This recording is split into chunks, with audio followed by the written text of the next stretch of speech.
అప్పుడు అది మేము మా చిన్నతనంలో అయితే అది బతుకమ్మ కుంటల బతుకమ్మలు వేసుకునేంత లెవెల్ ఉంటుండే. ఒకప్పుడు మేము పుట్టి పెరిగిన కంచెలు అయితే ఇంతగానం చూడలేము. మేము అప్పుడు అన్ని చెట్లు ఉండే, మేము పుట్టిన కంచెలు ఇలా ఎన్నో ఆటలు ఆడినాం. పాములు ఉండే, ఎలుకలు ఉండే, అన్నీ ఉండే.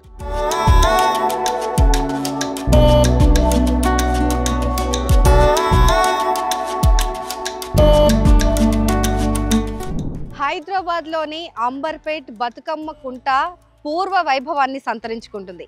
కంప్లీట్గా ఒక డంప్ యార్డ్ లాగా, ఒక చెత్త కుప్పలాగా తయారైపోయిన వ్యర్థాలతో నిండిపోయిన ఈ బతుకమ్మ కుంట ఇప్పుడు కనీసం చూడ్డానికి వీలుగా కొంత జలకళ సంతరించుకొని కాస్తంత చూడ్డానికి ఒక చెరువు లాంటి ఒక లుక్ అయితే వచ్చింది. కంప్లీట్గా హైడ్రా చొరవ వల్ల కబ్జా కోరల్లో చిక్కుకున్న చెరువును హైడ్రా పరిరక్షించడంతో ప్రస్తుతం పునరుద్ధరణ పనులు చురుగ్గా సాగుతున్నాయి.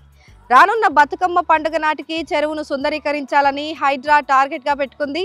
దీంతో ఇక్కడ స్థానికులు, కాలనీ వాసులు అయితే పెద్ద ఎత్తున హ్యాపీగా ఉన్నారు, హ్యాపీనెస్ వ్యక్తం చేస్తున్నారు, సంతోషాన్ని వ్యక్తం చేస్తున్నారు. అయితే 1962-63 నాటి రెవెన్యూ రికార్డుల ప్రకారం అంబర్పేట్ మండలం బాగంబర్పేట్లోని సర్వే నెంబర్ 563లో 1406 గుంటల భూమిలో ఈ విస్తీర్ణ బతుకమ్మ కుంట అనేది ఉండేది. కానీ బఫర్ జోన్తో కలిపి మొత్తం 16 ఎకరాల 13 గుంటల విస్తీర్ణంలో ఉన్న ఈ బతుకమ్మ కుంట కబ్జాల కారణంగా చెరువు విస్తీర్ణం పూర్తిగా తగ్గిపోతూ వచ్చింది. కంప్లీట్గా ఇక్కడున్న ఈ చుట్టుపక్కల ఈ ఇళ్ళలన్నీ కూడా కబ్జాదారులు కబ్జా చేసుకున్న తర్వాత ఈ ఇళ్లను నిర్మించుకున్న వాళ్ళు, అంటే అక్కడ కబ్జాదారుల నుంచి మళ్ళీ వాళ్ళు భూమిని కొనుగోలు చేసుకొని ఇల్లులు కట్టుకున్న ఇల్లులే ఇవన్నీ. ఎందుకంటే దాదాపు 20 ఎకరాలు అంటే 16 ఎకరాలకు పైగా ఉన్న ఈ బతుకమ్మ కుంట అంతా కూడా చుట్టూ చూస్తే ఏ ఒక్క చోట కూడా ప్లేస్ లేదు. ఇంకా కొన్ని రోజులు ఆలస్యం చేస్తుంటే గనక ఈ 5 ఎకరాల 15 గుంటల భూమి ఏదైతే ఉందో ఇది కూడా కంప్లీట్గా మనకి జన నివాసాలు వచ్చేసి ఉండేవన్నమాట. అయితే హైదరాబాద్లో మనకు చూసుకుంటే కంప్లీట్గా ఎలా ఉండేది, హైదరాబాద్లో చిన్న చినుకుబడ్డ 5 నిమిషాల వర్షం కురిసినా కూడా కంప్లీట్గా బురదమయంగా, అలా ఏదో సముద్రం వచ్చినట్టుగా అలాంటి పెద్ద పెద్ద వరదలు, పక్కనే సముద్రం ఉన్న రాష్ట్రాల్లో కూడా అన్ని వరదలు ఉండవు. కానీ మన రాష్ట్రంలో తెలంగాణలో ఎక్కడ లేని వరదలు, మురికి నీళ్ళు, అదంతా కూడా డ్రైనేజ్ ఎక్కడికి వెళ్ళాలో అర్థం కాని పరిస్థితుల్లో ఈ జన నివాసాల్లోకి వచ్చేస్తుందని అంటే ఖచ్చితంగా ఎందుకు రాకుండా ఉంటాయి. ఇలాంటి అందమైన చెరువులు ఎన్నో కూడా కబ్జా కోరల్లోకి వెళ్ళిపోయాయి. సో హైదరాబాద్ నగర చుట్టుపక్కల ఉన్న అన్ని చెరువులు కూడా ఆల్మోస్ట్ కబ్జాకు గురయ్యాయి. అందులో ఈ బతుకమ్మ కుంట ఒకటి. సో హైడ్రా ప్రతిష్టాత్మకంగా తీసుకొని ఈ బతుకమ్మ కుంటని చాలా వేగంగా, ఎందుకంటే లాస్ట్ ఇయర్ నవంబర్ 13వ తేదీ ఆ సమయంలో ఈ హైడ్రా కమిషనర్ రంగనాథ్ గారు ఇక్కడికి వచ్చి పరీక్షించడం జరిగింది. అంటే ఇది బఫర్ జోన్లో ఉందా, ఇది చెరువుని నిజంగా ఆక్రమించారా లేదా అని. అప్పుడు ఇక్కడంతా కూడా వ్యర్థాలు మనం విజువల్స్లో చూడొచ్చు. వ్యర్థాలు కంప్లీట్గా చెత్త చెదారం అలా నిండున్న ఏరియా. అసలు ఇక్కడ చెరువు ఉంది అనే ఆనవాళ్ళు కూడా ఈ జనరేషన్కి తెలియదు. కానీ 1962-63 ఆ సంవత్సరంలో 16 ఎకరాలకు పైగా పెద్ద చెరువు ఉండేది. ఇక్కడ బతుకమ్మ పండుగను వైభవంగా చేసుకునే వాళ్ళు తెలంగాణ ప్రజలు ఇక్కడికి వచ్చి, హైదరాబాద్ వాసులంతా కూడా ఈ బతుకమ్మ కుంట అంటే ఒక రోల్ మోడల్ లాగా, అంటే బతుకమ్మ వచ్చిందంటే ఇక్కడికి రావాలి, పండుగ చేసుకోవాలి, సెలబ్రేట్ చేసుకోవాల్సిన ఒక పెద్ద ప్లేస్ లాగా భావించేవాళ్ళు. కానీ ఆ తర్వాత కబ్జా కోరల్లోకి వెళ్ళిపోయిన తర్వాత ఆ పరిస్థితి అగమ్య గోచరంగా మారింది. ఆ పరిస్థితి మనకు తెలుసు. హైడ్రా కమిషనర్ రంగనాథ్ గారు ఇక్కడికి వచ్చి చూసిన తర్వాత నవంబర్లో ఒక వ్యక్తి వచ్చి ఈ భూమి కూడా నాదే అని చెప్పి అప్పటికి కూడా హైకోర్టు వరకు వెళ్ళి పిటిషన్ వేయగలిగారు. కానీ హైకోర్టు దాన్ని తిరస్కరించి ఈ భూమి అచ్చంగా బతుకమ్మ కుంటకు సంబంధించిన చెరువు తాలూకాదే, ఇది ఎవరి సొత్తు కాదు అని చెప్పి తేల్చడం జరిగింది. హైకోర్టు ముందుకొచ్చి ఆ తీర్పు ఇవ్వడంతో హైకోర్టు తీర్పుతో ఈ పనులు ప్రారంభమయ్యాయి ఏప్రిల్ నెలలో. ఈ 2 నెలల్లోనే, ఏప్రిల్ నుంచి ఈ జూలై లోపే దాదాపు 70% పనులు అయిపోయాయి. మనకి ఇక్కడ చూస్తూ ఉంటే ఈ చుట్టుపక్కల కూడా మనకి గతంలో బీఆర్ఎస్ ప్రభుత్వం మినీ ట్యాంక్ బండ్స్ అని చెప్పి ప్రతి జిల్లాలో కూడా మినీ ట్యాంక్ బండ్స్ అయితే ప్రారంభించింది. ఆ మినీ ట్యాంక్ బండ్స్ లో అలాంటి ఒక స్ట్రక్చర్ మనకి ఇక్కడ కనిపిస్తుంది. మినీ ట్యాంక్ బండ్స్ లో కంప్లీట్ గా మధ్యలో చెరువు ఉంటుంది. ఆ చెరువు చుట్టుపక్కల కూడా వాకింగ్ ట్రాక్స్ అండ్ ఇక్కడ పార్కులు ఇలా ఉంటాయి. సో అలాంటి ఒక స్ట్రక్చర్ అయితే మనకు కనిపిస్తుంది, ప్లానింగ్ అదంతా కూడా. కాకపోతే ఇక్కడ చుట్టుపక్కల డిస్ట్రిక్ట్స్ లో ఇంత చెరువు పక్కనే ఇల్లులు కట్టుకున్న దాఖలాలు మనకు కనిపించలేదు. కానీ ఇక్కడ చెరువుకు పక్కనే జస్ట్ ఇక్కడ చూసుకుంటే ఆనుకునే మనకి ఇల్లులు కనిపిస్తూ ఉన్నాయి. సో ఇంతవరకు ఇది చెరువు 16 ఎకరాల విస్తీర్ణంలో ఉన్న ఈ చెరువుకి ఇన్ని ఇల్లులు ఎక్కడి నుంచి వచ్చి చేరాయి, ఇంతమంది జనాలు ఎక్కడి నుంచి వచ్చి చేరారు అనేది ఇప్పుడు ప్రశ్నార్థకంగా ఉంది. మరి ఇంతమంది ఆ 16 ఎకరాల భూమిని కబ్జా చేసిన వారిపైన ఎలాంటి చర్యలు తీసుకుంటారు అనేది అయితే ఇప్పటి వరకు హైడ్రా ఏం వెల్లడించలేదు. కానీ వాటిపైన ఖచ్చితంగా చర్యలు ఉంటాయి. కానీ దాంట్లో అంటే వీకర్ సెక్షన్ ఎవరైతే ఉంటారో వాళ్ళ ఇళ్ళ జోలికి మాత్రం వెళ్ళబోము అని చెప్పి హైడ్రా ఒక స్పష్టత ఇచ్చింది.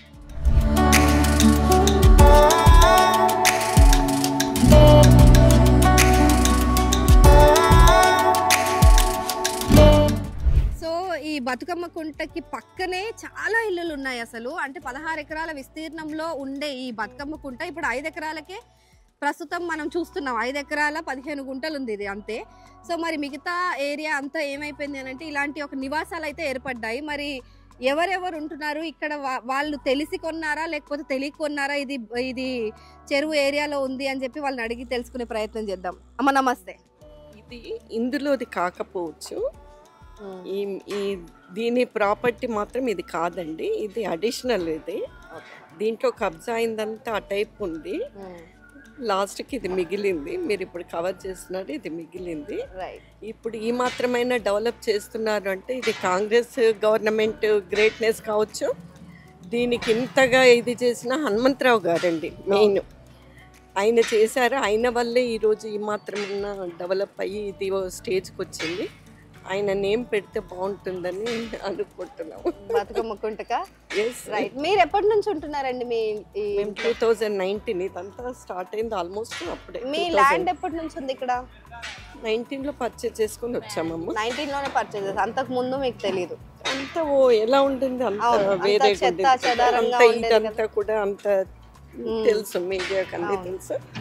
ఇదంతా చాలా అన్నీ జరిగాయి, ఇందులో అన్నీ జరిగాయి, అన్నీ చూసాము. ఏదో ఇప్పుడు ఫ్యూ మంత్స్ నుంచి ఈ స్టేజ్కి వచ్చిందంటే ఈ గ్రేట్నెస్ అంతా present Congress government and Hanumantha Rao garu main. ఆయన వల్ల, ఆయన కదండి, ఎవరు ఎన్నో చేశారు, ఎన్నో కబ్జాలు జరిగాయి. ఆయన పోరాటం వల్లే కదా ఈరోజు ఈ మాత్రమైనా మిగిలి ఈ స్టేజ్కి వచ్చిందంటే. అయితే హైడ్రా ఇప్పుడు చాలా స్ట్రిక్ట్ గా ప్రతి ఒక్క చెరువుని కూడా కాపాడే ప్రయత్నం చేస్తోంది. కానీ ఆ క్రమంలో చిన్న చిన్న ఇల్లులు వాటిని కూడా కూల్చేస్తుంది. పెద్ద బిల్డింగ్లను, పెద్ద పెద్ద నాయకుల స్థలాలను ముట్టుకోవట్లేదు అన్న ఆరోపణ కూడా ఉంది. దానిపైన తీశారు కదండి, అన్ని న్యూస్ లో చూస్తూనే ఉన్నాం కదా, అన్ని తీస్తున్నారు కదా, వాళ్ళ డ్యూటీ వాళ్ళు చేస్తున్నారు. ఆక్యుపై చేసింది అయితే తీసేసుకోవాల్సిందే కదా, గవర్నమెంట్ తీసుకోవాల్సిందే కదా, అది కరెక్టే చేస్తున్నారు. హైడ్రాని తప్పు పట్టడం అంటే ఇప్పుడు మీరు 2019లో తీసుకున్నారు ల్యాండ్, మీకు తెలుసో తెలియకో మీ భూమి అనేది బఫర్ జోన్ లో ఉందో కూడా లేదో కూడా తెలియదు మీకు? అప్పుడు లేదండి, ఇది మీరు చూసుకున్నారా? ఇదంతానండి మాకు తెలిసి ఇదంతా లేదు, ఉంటే ఆ టైప్ ఏమన్నా ఉండొచ్చు. ఇటువైపు అయితే లేదు, ఇదంతా పర్చేజ్ చేసినవి. రైట్. మీ పేరండి? విజయారెడ్డి. Right, thank you.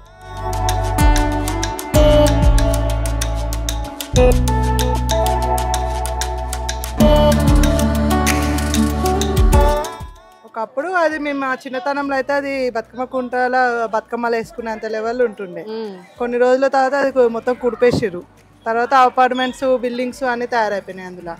మళ్ళీ ఈ మధ్యలో మళ్ళీ డెవలప్మెంట్ అయింది. అది దగ్గర ఒక మా 40 years నుంచో, 14 ఏళ్ళ నుంచో ఎప్పటి నుంచో అది క్లోజ్ ఉండే. ఎందుకు క్లోజ్ అయింది అనుకుంటున్నారు? ఏమో తెలియదండి, అది కర్ణాలలో క్లోజ్ అయిందో తెలియదు. కానీ ఇప్పుడైతే రేవంత్ రెడ్డి వచ్చినాక అది మళ్ళీ రీఓపెన్ అయింది మొత్తం. దాని చుట్టూ పార్కు చేస్తారని అంటుర్రు. అంతకుముందు అది మొత్తము కుంటనే ఉంటుండే. మీకు ఇక్కడ వర్షాలు వచ్చినప్పుడు ఎట్లుండేది పరిస్థితి? మాకా అట్లనే ఉంటుండే. అది నిన్నప్పుడు వాటర్ గిట్లా అవి ఇవి వస్తుండే. ఇప్పుడు అది కూర్పేసినాక ఇక తర్వాత ఏమంత లేదు. ఇప్పుడు మళ్ళీ రీఓపెనింగ్ చేసిరు కదా. మేము అప్పుడు మా చిన్నతనంలో చూసిన చెరువుని ఇప్పుడు చూస్తున్నాం దాన్ని. అంతకుముందు మేము చాలా అంటే మా చిన్నతనంలో అన్ని మెమరీస్ ఆడనే ఉండే. బతుకమ్మలు వేసుకోవడము, అక్కడ ఆడుకోవడము అన్నీ ఉంటుండే. బర్రెలు అవి ఇవి ఉంటుండే అప్పట్లో. ఆ బర్రెలు అవన్నీ అక్కడనే స్నానంలు చేపిస్తుండే. అన్ని అక్కడ అంత నీట్గా ఉంటుండే, నీళ్ళు నీట్గానే ఉంటుండే. అది కొంచెం ఇప్పుడు మళ్ళీ చూస్తున్నారు అలాంటి చెరువు. ఇప్పుడు చూస్తున్నా అలాంటి కానీ అప్పుడు 16 ఎకరాల చెరువు ఉండేనంట, చాలా పెద్దగా ఉండేనంట. చెప్పాను కదా మేడం, అదంతా మొత్తం అపార్ట్మెంట్స్ అన్నీ అయిపోయినాయి కదా. ఎట్లా వచ్చినాయి అంత కబ్జాదారులు, ఎట్లా వచ్చారు అనుకుంటారు? దాని గురించి మాకు అంత ఐడియా లేదు. మా మెచ్యూర్ ఇవైతే పాత ఇల్లులే, చెరువు ఎప్పటి నుంచో ఉన్నది. ఎప్పటి నుంచో ఉండే అక్కడ అంతా చెరువు ఉంటుండే. ఓకే. గవర్నమెంట్ చంద్రబాబు నాయుడు ఉన్నప్పుడు అది ఎక్కడ వరకు ఉంటుండే? ఆడ చే నంబర్ మెయిన్ రోడ్ వరకు మొత్తం మెయిన్ రోడ్ వరకు ఉంటుండే చెరువు మెయిన్ రోడ్ వరకు. ఇటు సైడ్ అన్ని ఇల్లులు ఉంటుండే. ఇల్లులు ఉంటుండే ఇటు సైడ్. రైట్. ఇక్కడ ఆ గల్లీ నుంచి ఈ గల్లీ వరకు ఇల్లులు, అవతలంతా చెరువే ఉంటుండే.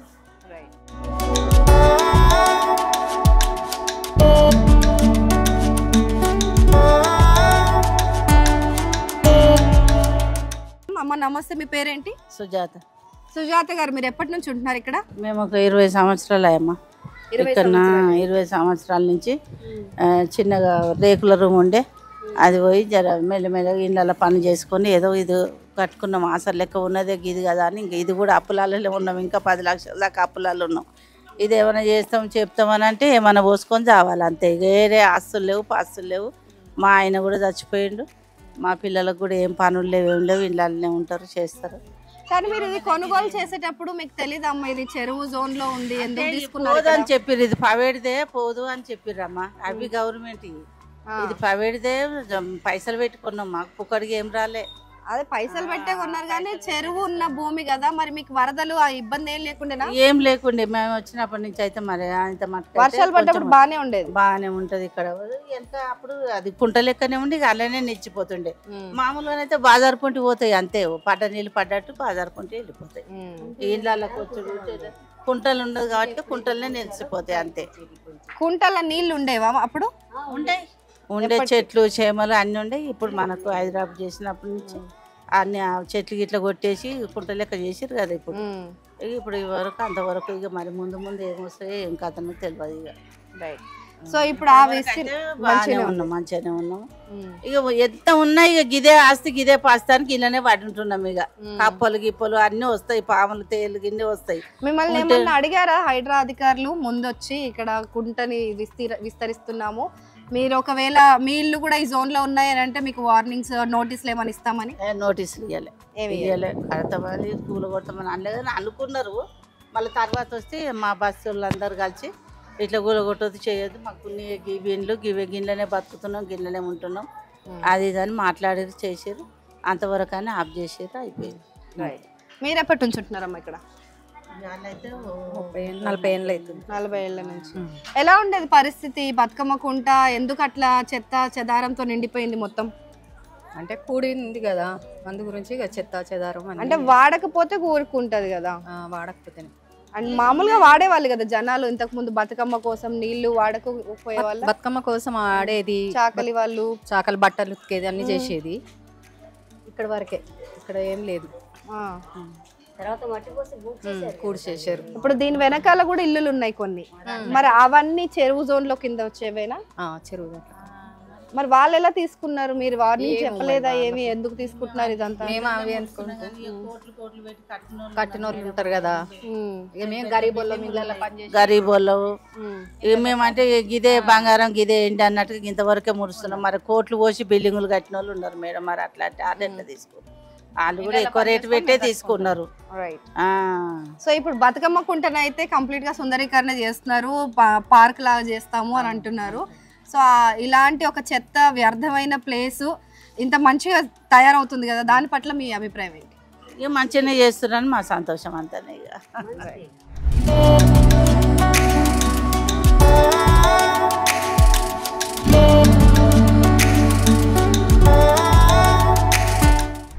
ఓహో, మీ పేరు? పెంటమ్మ గారు. ఇక్కడ బతుకమ్మ కుంటుంది కదా, మొత్తం కూడుకుపోయిన బతుకమ్మ కుంటని మంచిగా చెరువు లెక్క చేస్తున్నారు. ఎట్లా అనిపిస్తుంది మీకు? మంచిగా అనిపిస్తుంది. వర్షం పడ్డప్పుడు ఎట్లుంటది పరిస్థితి? వర్షం దోమలు ఈగలు అన్ని కరుస్తాయి, నిద్రలు రావు మాకు. నా పేరు సురేష్ అండి. ఒకప్పుడు మేము పుట్టి పెరిగిన కంచెలు అయితే ఇంతగానం చూడలేము మేము. అప్పుడు అన్ని చెట్లు ఉండే, మేము పుట్టిన కంచెలు ఇలా ఎన్నో ఆటలు ఆడినాం. పాములు ఉండే, ఎలుకలు ఉండే, అన్ని ఉండే. మేము ఎక్కడ వరకు ఉండే? 16 ఎకరాలు అన్ని ఉండే అని చెప్తున్నారు, కానీ 16 ఎకరాలు అసలు కనిపిస్తలేదు కదా. అంత లేదు ఇక్కడ, అంత 16 ఎకరాలు అయితే అసలుకి లేదు. ఇప్పుడు ఆ లారీ ఉంది కదా, ఆ లారీ దగ్గర నుంచి అంతవరకు మొత్తం చెట్లు పాములు గేములు ఎలుకలు ఉండే. మేము అలా గిల్లికట్ట ఆడినాం, గున్నం ఆడినాం, చిత్పట్లు మస్తు ఆడినాం అప్పుడు. ఇప్పుడు మా ఆడపడుచుల కోసం కాబట్టి ఇప్పుడు రేవంత్ రెడ్డి సారు మంచిగా చేసిండు. ఇప్పుడు రేవంత్ రెడ్డి సార్కి నా ధన్యవాదాలు. ఇంత మంచిగా చేసింది అనుకో రేవంత్ రెడ్డి, ఎప్పటికైనా మంచిగా ఉండాలి.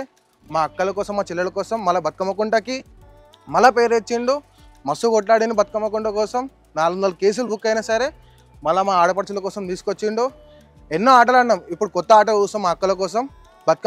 ఇప్పుడు బతుకమ్మ జరిగితే ఒక ఘోరంగా జరగాలి, రేవంత్ రెడ్డిని తలుచుకోవాలి. ఇదే నా ధన్యవాదాలు.